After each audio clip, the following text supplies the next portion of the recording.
la chose qui me crée le moins d'anxiété, c'est être sur un plateau de tournage. C'est comme là que je me sens le mieux. Souvent, les moments où je travaille le plus, c'est les moments où je suis le moins anxieuse. Moi, c'est Alicia, j'ai 17 ans, je souffre d'anxiété généralisée et je suis parfaitement imparfaite. J'ai toujours décrit un trouble anxieux comme étant la situation qui vous stresse le plus dans votre vie. Ben moi, toutes les petites situations, ben je vais tout le temps avoir cette sensation de stress-là, ce mal de cœur-là. Tes pensées, ça va juste plus. T'as vraiment de la misère à respirer. La gorge, elle devient toute serrée. C'est comme un moment de... On dirait que tu t'es plus dans ton corps quasiment, là. Des fois, ça prend long avant que ça se déclenche, mais des fois, ça prend comme 2 secondes, puis t'es déjà en état de panique, t'es déjà au top. Un peu comme une montagne russe, mais ça va tout le temps se redescendre par soi-même.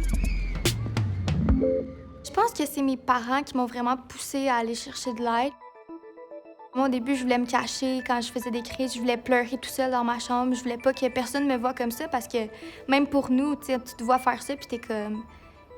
t'as comme honte. Quand on vit une crise de panique, c'est comme si notre peur déclenchait un système d'alarme dans notre cerveau qui libère une montée d'adrénaline. Cette adrénaline-là génère une perte de contrôle. Ça peut durer que quelques minutes, mais ces effets, eux, peuvent se faire ressentir encore plusieurs heures après la crise. Les attaques de panique, ça apparaît sans faire de bruit et ça laisse des traces souvent invisibles. Je m'y attendais vraiment pas à aller à l'hôpital. C'était il y a presque 2 ans, en janvier. Puis je commençais à avoir beaucoup d'idées noires. Pour vrai, l'hôpital, c'était super parce que ça m'a vraiment comme réappris à vivre. On remplissait un journal de bord à toutes les semaines. C'est des questions sur qu'est-ce que ça nous fait en dedans de nous, physiquement, mentalement. Puis juste de l'écrire, tu réagissais d'une manière, puis tu comprenais pourquoi. J'aime faire tout ce qui est artistique, là, de la danse. Ça m'aide vraiment à exprimer mes émotions, même encore à chaque fois que j'ai un moment plus difficile. C'est sûr que je m'enferme dans mon sous-sol, j'ai des miroirs, puis je m'en vais danser. Alice Morel-Michaud, c'est une actrice. Ça parle ouvertement de son anxiété. Ça nous fait comme du bien de savoir qu'il y a quelqu'un d'autre qu'on idéalise. OK, finalement, elle aussi, elle a des moments plus difficiles. Aujourd'hui, on fait de la poterie. Vraiment excitée parce que j'ai jamais fait de poterie. Je pense que ça va être le fun avec elle aussi de pouvoir parler de nos difficultés.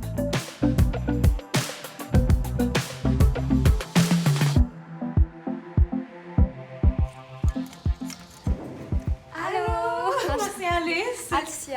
Ça va bien? Oui, toi? Oui. T'as déjà fait de la poterie? C'est un premier essai. Je sais pas ce que je vais être capable de faire. On va vivre ça ensemble. Salut! Bienvenue à mon atelier. On va commencer avec la pétrissage. Donc, la pétrissage, c'est super important parce qu'on veut éviter toutes les bulles d'air. La première chose qu'on fait ici, c'est déstresser. On va juste faire ça. Donc, vous pouvez commencer. Ça, on va le faire plusieurs fois. Ça, c'est vraiment super si vous avez une journée stressante. Vous pouvez juste laisser tout le stress dans l'argile, OK? Je suis contente qu'on prenne le temps de jaser parce que j'ai l'impression qu'on a vécu des trucs similaires puis qu'on se rejoint pas mal là, au niveau de notre anxiété. Fait que toi, c'est quand que tu t'es rendu compte que tu avais un trouble anxieux? Moi, c'est sûr que ça a commencé avec mes parents, qui voulaient vraiment que je réussisse. Puis je pense que j'étais tellement sensible puis anxieuse. Ils m'encourageaient, mais sans le savoir, ça me mettait de la pression. Ouais, moi, c'est surtout comme de l'anxiété de performance puis anxiété sociale. Mais moi aussi, c'est généralisé. Là. Ça s'est développé plus quand j'avais 14, 15 ans, là, comme milieu de mon secondaire. Je voulais comme être la meilleure. Puis pourtant, personne ne me mettait cette pression-là. Là. C'était vraiment juste moi qui me mettais cette pression-là sur moi-même. Qu'est-ce qu'on va faire? On va faire une spirale, OK? Comme ça, on commence à tourner l'argile déjà sur la table et après sur le tour, OK? Donc, vous allez tirer et après ça, pousser. On fait ça comme 40-50 fois. OK. Ben, je sais pas pour toi, mais on dirait qu'il y a comme 2 personnes dans ta tête. Ouais. C'est tellement comme une bataille intérieure. Puis c'est ça qui est difficile des fois, c'est que t'as l'impression que tu te bats avec toi-même. Puis tu sais, j'ai pas de ça, mais des fois on va dire « Ah, personne m'aime » ou comme « Ah, j'ai tout manqué », tu sais. Là, tout, non, là, tu sais, il y a des choses que tu réussis, là, Puis tu sais, on dirait jamais ces choses-là pour d'autres personnes. Tu sais, mettons que ton amie, elle a pas une bonne note dans son examen, jamais tu lui dirais, ben t'es pas bonne, t'as tout raté. Non, c'est ça. Mais nous, on se dit ça à nous autres, puis on le croit. Quand je sais pas si je peux faire confiance à une pensée que j'ai ou pas, je me demande, je suis comme, OK, est-ce que j'aurais cette même pensée-là pour, mettons, ma soeur, mon amie? Puis là, quand la réponse est non, je suis comme, ah, ça veut dire que c'est une pensée anxieuse. Donc, la première chose, c'est pour mettre un peu d'eau sur le tour et on va lancer l'argile vraiment forte, OK? Parce que ça doit coller. Ah, OK, je sais pas. Ah, c'était pas au milieu, ça. Donc, on va pousser avec la main gauche et on va pousser avec la main droite, comme ça. Par-dessous et à côté. Tu as besoin d'un peu plus d'eau. Oui, ça doit glisser. Ça va vite. Oui. Force avec la main gauche. Mais là, je force beaucoup, là. Mais moi, j'avais déjà fait une thérapie quand j'étais au secondaire. Je savais que je faisais de l'anxiété, mais je voyais ça comme une défaite de retourner en thérapie. Hey, nos formes sont vraiment différentes, hein? Tiens, elle est aplatie. De toute cette première année-là, avec ma psy, c'était vraiment comme de la gestion de crise, là. Tu sais, comme, qu'est-ce qu'on peut faire pour être sûr que tu vas être capable de te lever le matin, là. Tu sais, c'était comme à ce point-là. Tu sais, je contrôlais pas ma vie, c'était mon anxiété qui contrôlait ma vie à 100%. On va juste faire un petit trou. Pas complètement, juste un petit trou pour marquer où est-ce que c'est le centre, OK? La meilleure chose qu'on peut faire, c'est aller chercher de l'aide, là. Tu peux pas passer à travers de ces moments-là tout seul. Là, ça fait 3 ans que comme je suis suivie par la même psychologue, puis je changerais ça pour rien au monde, là. Puis j'ai dit la même chose quand j'étais à l'hôpital. Tu sais, maintenant, j'en parle, puis je suis comme, c'est la meilleure chose qui a pu m'arriver, là. Tu sais, ça a sauvé ma vie, puis comme, j'ai tellement appris, puis ça a tellement changé, tu sais, comment qu'on se voit dans notre tête, là. La dernière chose, qu'est-ce que je vais faire maintenant? Quand on va monter, les doigts sont toujours dans le même niveau.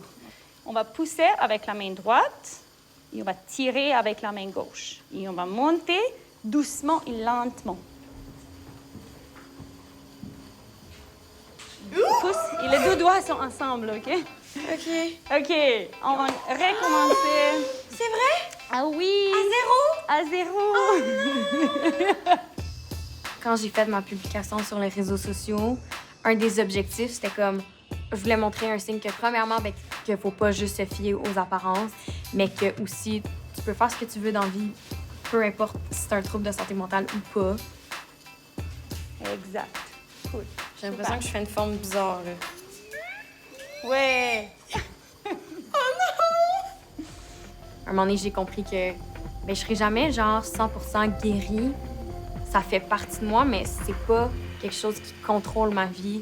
Fait que des fois, quand il y a des journées où je me sens vraiment anxieuse, à la place de comme tout faire pour pas être anxieuse, je suis comme, OK, ben aujourd'hui, je suis particulièrement anxieuse. Fait que qu'est-ce que je peux faire dans ma journée pour que comme je réussisse à bien vivre cette journée-là? Moi, prendre une marche, ça me fait du bien. Ça va pas faire que l'anxiété va disparaître, mais ça va faire que je vais être dans un état plus calme pour gérer mes pensées puis gérer mon anxiété.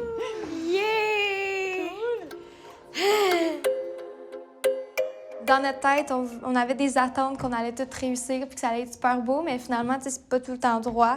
Puis je pense que c'est correct, là. On s'est assez donné, là. On a fait de notre mieux. Ouais, au moins, ça fait une pièce qui est unique. Si je pouvais retourner quand j'étais à l'hôpital, là, je pense que je me dirais vraiment comme, là, respire par le nez. Les gens qui sont là, c'est pour t'aider. Puis ouais, vraiment juste de me faire confiance. Ouais, moi, c'est vraiment ça. Accepter que je suis pas parfaite. Ouais. On peut tellement accomplir des choses quand on se fait confiance. Puis je pense que être parfaite, ben c'est vraiment plate. Fait que je suis vraiment contente d'être imparfaite.